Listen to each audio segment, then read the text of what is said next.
Hello student, तो आज हम पढ़ने वाले हैं फिजिक्स क्लास 11।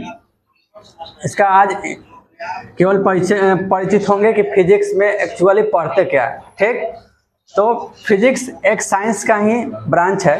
ठीक, फिजिक्स एक साइंस का ही ब्रांच है जिसमें हम प्रकृति में जो भी घटना घटित हो रहा होता है, ठीक, प्रकृति में जो भी घटना घटित हो रहा है वो किसी न किसी नियम के आधार पर हो रहा होता है।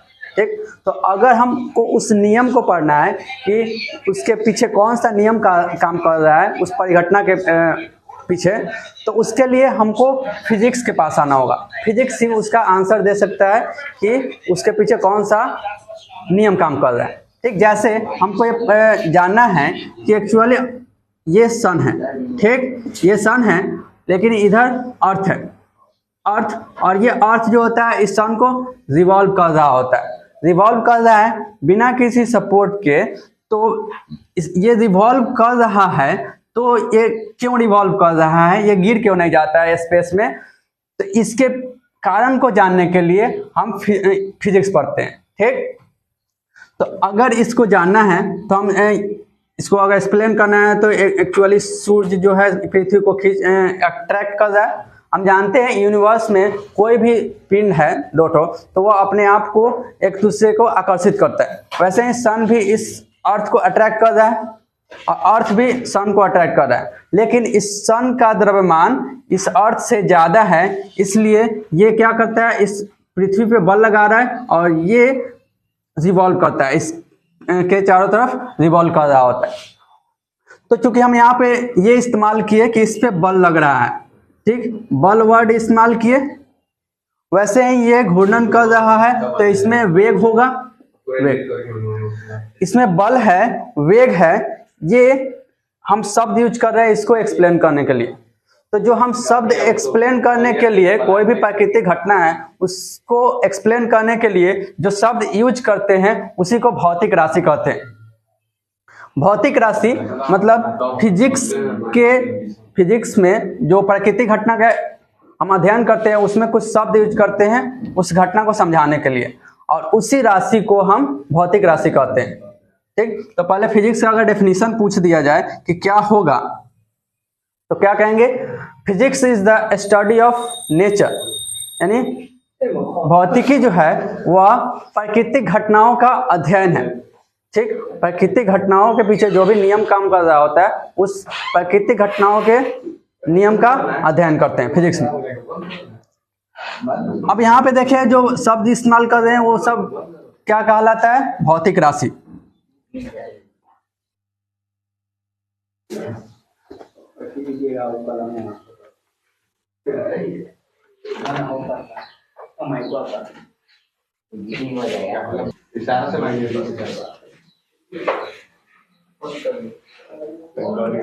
इसका डेफिनेशन लिख देते हैं, फिजिक्स इज द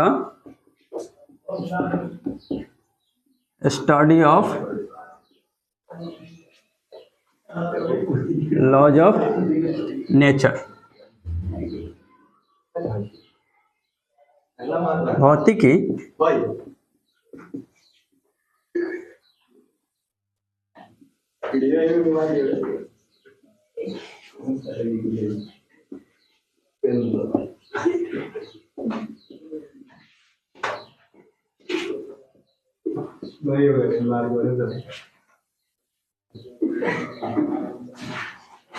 ठीक, ये हो गया फिजिक्स का डेफिनेशन। इसके बाद देखे थे फिजिक्स में कुछ शब्द यूज कर रहे हैं उसको भौतिक राशि कहेंगे। भौतिक राशि, भौतिक राशि क्या होता है इसको जान लेते हैं, फिजिकल क्वांटिटी।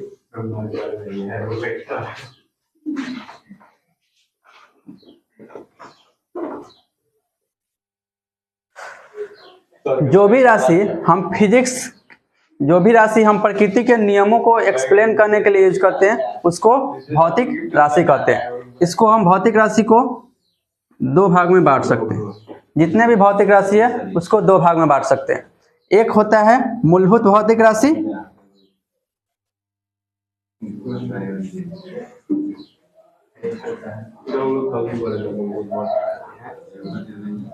तथा दूसरा होता है व्युत्पन्न भौतिक राशि।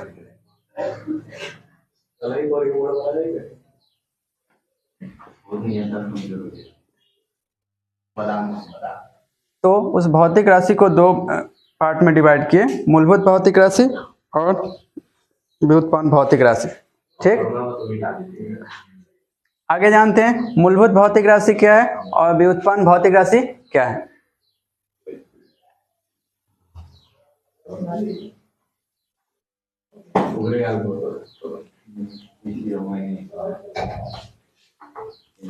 मूलभूत भौतिक राशि वह राशि होता है जो दूसरे किसी राशि पर निर्भर ना करता हो, उसको मूलभूत भौतिक राशि कहते हैं, यानी फंडामेंटल फिजिकल क्वांटिटी। ठीक, और इसकी केवल 7 संख्याएं हैं। मूलभूत भौतिक राशि केवल 7 होते हैं, जबकि व्युत्पन्न भौतिक राशि वैसे भौतिक राशि होते हैं जो दूसरे राशि पे अर्थात मूलभूत भौतिक राशि पर निर्भर करते हैं और इनकी संख्या निर्धारित नहीं की गई है। ये 7 होते हैं। तो सबसे पहले जान लेते हैं मूलभूत भौतिक राशि के बारे में। उसको बेसिक फिजिकल क्वांटिटी भी बोलते हैं, आधारी भौतिक राशि।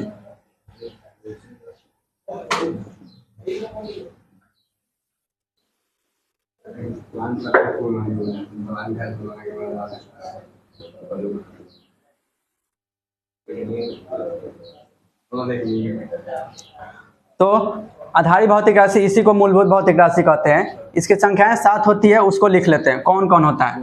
पहला द्रव्यमान हो जाएगा, दूसरा लंबाई, समय, उसके बाद तापमान, विद्युत धारा, ज्योति तीव्रता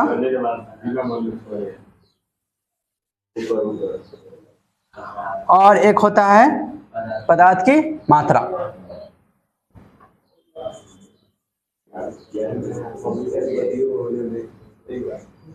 इसको इंग्लिश में कहेंगे मास, इसको लेंथ,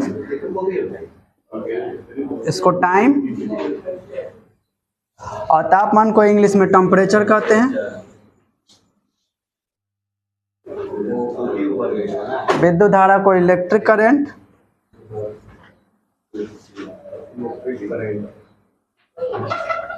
ज्योति तीव्रता लुमिनस इंटेंसिटी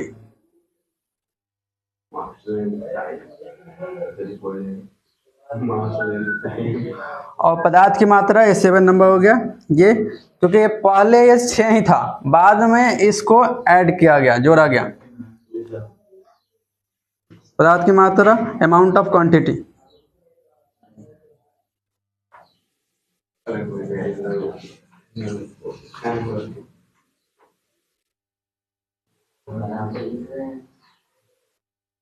तो ये 7 भौतिक राशि है जिसको हम आधारी भौतिक राशि कहते हैं, क्योंकि ये दूसरे पर निर्भर नहीं करता है।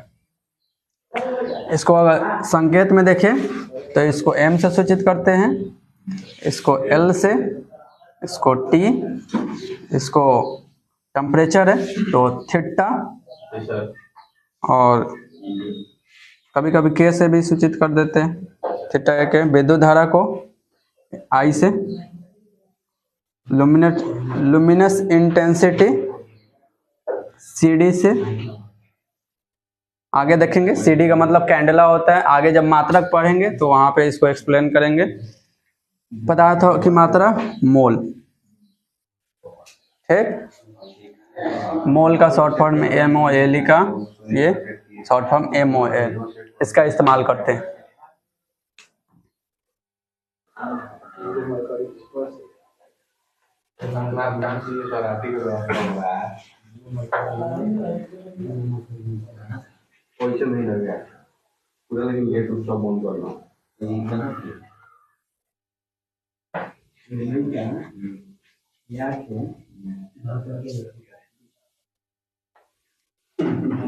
अब इसके बाद व्युत्पन्न भौतिक राशि देख लेते हैं।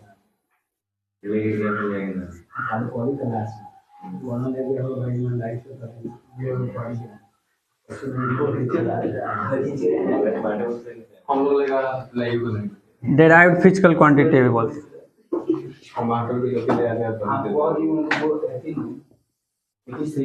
लोकेशन से हम कितना टीचर की किताब पर चालू कितना इसमें तुम ड्राई फिजिकल क्वांटिटी, ये वैसे भौतिक राशि जो पहले वाला जो आधारी भौतिक राशि था उस पर निर्भर करता है। एक एग्जांपल लेकर देख लेते हैं, जैसे वेग। वेग ज्ञात करना है तो वेग बराबर होता है विस्थापन बटा समय। विस्थापन बटा समय। विस्थापन एक तरह की लंबाई है तो ये लंबाई हो जाएगा L और ये T समय। तो ये जो वेग है ये जो लंबाई है उस पे और समय पे निर्भर कर रहा है। वैसे ही चाल जानते हैं, चाल बराबर दूरी बटा समय। दूरी ये भी एक तरह की लंबाई है और ये समय, तो ये क्या कर रहा है, आधारी भौतिक राशि पे निर्भर कर रहा है। तो ये कुछ एग्जाम्पल है। यहीं पे सेशन को एंड करते हैं, फिर नेक्स्ट सेशन में इसके आगे पढ़ेंगे।